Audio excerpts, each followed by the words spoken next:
सुंदर अक्षर हाच खरा दागिना, हा सुविचार आपल्याला शाळेत नेहमीच शिकवला गेलाय. पण हे अक्षरच ज्यांनी स्वतःचं संपूर्ण जग बनवलं असे श्री अच्युत पालव. 1960 मध्ये मुंबईत जन्म.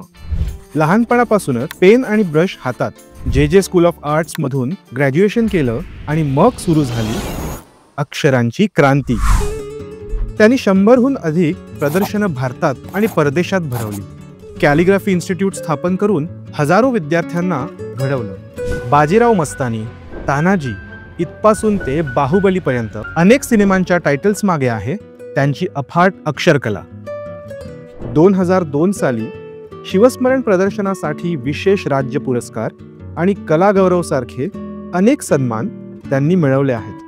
आणि आता मिळालाय भारत सरकारचा पद्मश्री पुरस्कार. अक्षरांना आत्मा देणारा, मराठीची शान वाढवणारा अच्युत पालव सर, तुमचं खरंच अक्षरशः कौतुक करावं असं आहे. हातचं अक्षर सुंदर असलं तर मनही सुंदर असतं. अच्युत पालव सरांचा हा अक्षरधर्म आज पद्मश्रीच्या रूपानं देशभर पोहोचलाय. या अक्षरकलेच्या शिल्पकाराला मराठी माइंडेडचा मानाचा मुजरा.